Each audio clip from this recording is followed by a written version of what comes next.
ഇന്നത്തെ നമ്മുടെ വിഭവം നൈസ് പൊറോട്ടയാണ്. നല്ല അടിപൊളി പൊറോട്ട ഉണ്ടാക്കാം നമുക്ക്. അപ്പോൾ അതിനാവശ്യമായ ഇൻഗ്രീഡിയൻസ് എന്തൊക്കെയാണ് നമ്മൾ നോക്കാം. അതിനാവശ്യമായ മൈദ ഇവിടെ എടുത്തിട്ടുള്ളത് 1/2 kg മൈദയാണ് എടുത്തിട്ടുള്ളത്. അപ്പോൾ അതിലേക്ക് 2 കോഴിമുട്ട വേണം, ഓയിൽ വേണം, പഞ്ചസാര വേണം, ഉപ്പ് വേണം.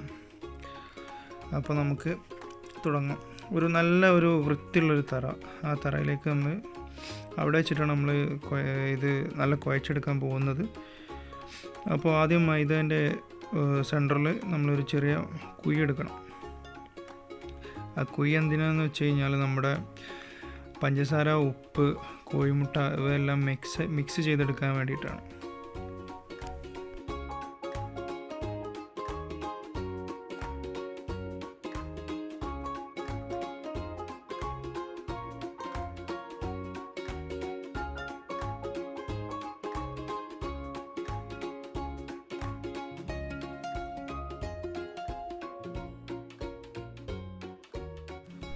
അപ്പോൾ നമ്മൾ നല്ലവണ്ണം മിക്സ് ചെയ്യുക. മിക്സ് ചെയ്തിട്ട് അതിലേക്ക് നമുക്ക് ആവശ്യത്തിന് വെള്ളം ഒഴിച്ച് കൊടുത്തിട്ട് നമ്മളത് കുഴക്കാൻ തുടങ്ങണം.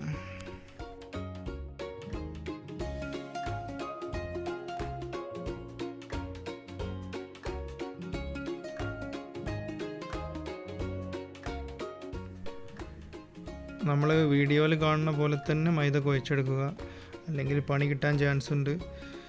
അത് പൊട്ടിക്കഴിഞ്ഞാൽ അത് റിസ്ക് ആയിരിക്കും. അപ്പോൾ നമ്മൾ ഇത് വീഡിയോയിൽ കാണുന്ന പോലെ മൈദ കുഴച്ചെടുക്കുക. നല്ലവണ്ണം കുഴച്ചെടുക്കണം മൈദ, എന്നാലേ മൈദൻ്റെ ആ ഒരു സോഫ്റ്റ്നെസ് കിട്ടുള്ളൂ.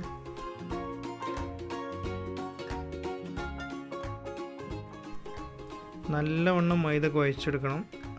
ഏകദേശം നമ്മൾ കുഴച്ച് ഏകദേശം ഈ പരിവായിട്ടുണ്ട്.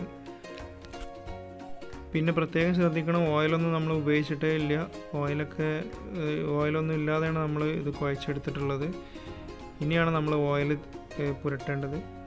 ഇതിൻ്റെ മുകളിൽ നമ്മൾ ഓയിൽ തേച്ചിട്ട് നമ്മളൊരു അരമണിക്കൂർ നേരം ഇത് റെസ്റ്റ് വെക്കുകയാണ്, അരമണിക്കൂർ നേരത്തേക്ക്. അപ്പോൾ ഒന്നുകൂടെ ഇത് നല്ല സോഫ്റ്റായിട്ട് വരും. അപ്പോൾ നമ്മൾ അരമണിക്കൂർ നേരത്തേക്ക് വെക്കുന്നത് ഏറ്റവും നല്ലത് നമ്മളൊരു നനഞ്ഞ തുണി ഉപയോഗിച്ചിട്ട്, അല്ലെങ്കിൽ നല്ലൊരു തോർത്ത് ഉപയോഗിച്ചിട്ട് മൂടി വെക്കുന്നതാണ് നല്ലത്. അപ്പോൾ നമുക്കൊരു അരമണിക്കൂർ കഴിഞ്ഞതിന് ശേഷം എന്താ അവസ്ഥ നോക്കാം.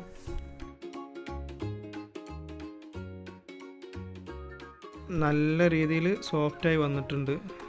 അപ്പോൾ ഇനി നമുക്ക് അടുത്ത പ്രോസസ്സ് എന്ന് പറയുന്നത് നമ്മൾ ബോൾ ഉണ്ടാക്കുക. നമ്മളിവിടെ 1/2 കിലോ മൈദയാണ് ഉപയോഗിച്ചിട്ടുള്ളത് പൊറോട്ട ഉണ്ടാക്കാൻ. അതിൽ നമുക്ക് 6 ബോൾ ഉണ്ടാക്കാൻ പറ്റും. ഒരു ബോൾ വെച്ചിട്ട് 2 പൊറോട്ട നമുക്കിവിടെ ഉണ്ടാക്കാൻ കഴിയുന്നതാണ്.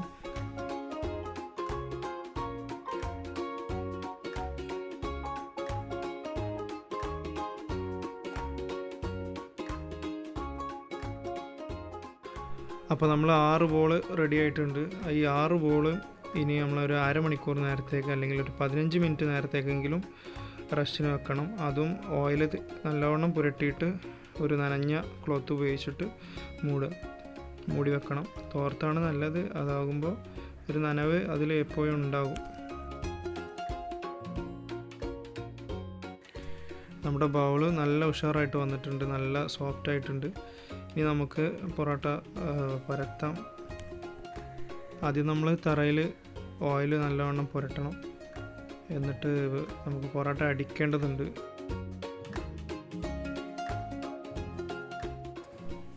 ബോൾ കൈകൊണ്ട് പരത്തിയിട്ട് തന്നെ നല്ല സോഫ്റ്റ് ഉണ്ട്. അപ്പോൾ നമുക്ക് പൊറോട്ട അടിക്കാം.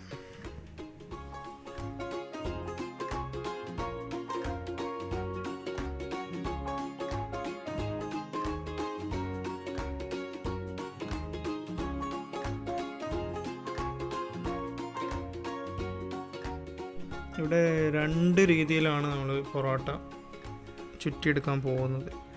ഒന്ന് ഇങ്ങനെ ചെറിയ പീസുകളാക്കിയിട്ട് നമ്മൾ ചുറ്റിയെടുക്കാൻ പോകുന്നത്. കാരണം അത് കൂടുതൽ ലെയർ ഉണ്ടാവും. പിന്നെ നമ്മൾ ചുറ്റിയെടുക്കാൻ രീതി നമ്മുടെ സാധാ എല്ലാവരും ചെയ്യുന്ന പോലെ ചുറ്റിയെടുക്കുന്നതാണ്. രണ്ടും നമ്മൾ ഇതിൽ വീഡിയോയിൽ കാണിക്കുന്നുണ്ട്. ഇങ്ങനെ ചുറ്റിയെടുത്താൽ ഒന്നുകൂടെ ലെയർ കൂടുതലായിട്ട് നമുക്ക് പൊറോട്ടയിൽ കാണും.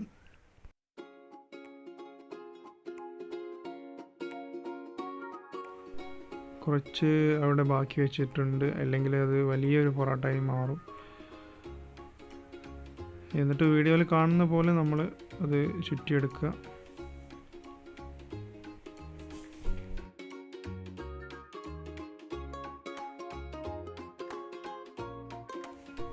മാവ് കുഴച്ചത് നല്ല രീതിയിലായത് കാരണമായിരിക്കാം നല്ല രീതിയിൽ അടിച്ചപ്പോൾ നല്ല രീതിയിൽ കിട്ടിയിട്ടുണ്ട് നമുക്ക്. പിന്നെ നമ്മൾ ബോൾ അടിച്ചതിന് ശേഷം അതിൻ്റെ മുകളിൽ നല്ലവണ്ണം ഓയിൽ പുരട്ടി കൊടുക്കണം. എന്നിട്ട് വേണം നമ്മൾ ചുറ്റിയെടുക്കാൻ.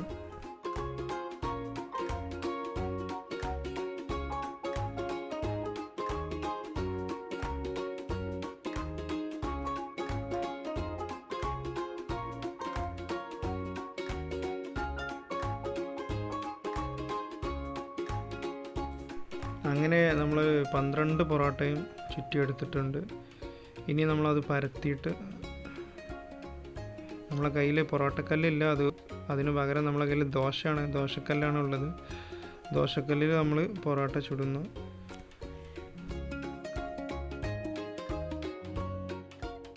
ഇപ്പോൾ നമ്മൾ ഈ പരത്തിയത് ആദ്യം നമ്മൾ കുറേ ലെയറാക്കി മുറിച്ചിരുന്ന ചുറ്റിയെടുത്ത ആ പൊറോട്ടയാണ്.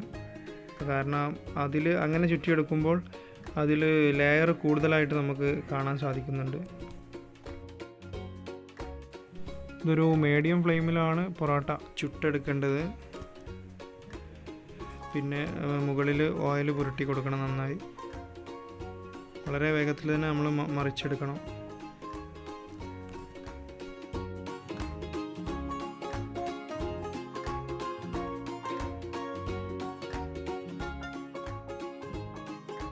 അങ്ങനെ നമ്മുടെ പൊറോട്ടയുടെ ഫൈനൽ പ്രോസസ്സിലാണ് ഇപ്പോൾ നമ്മളുള്ളത്.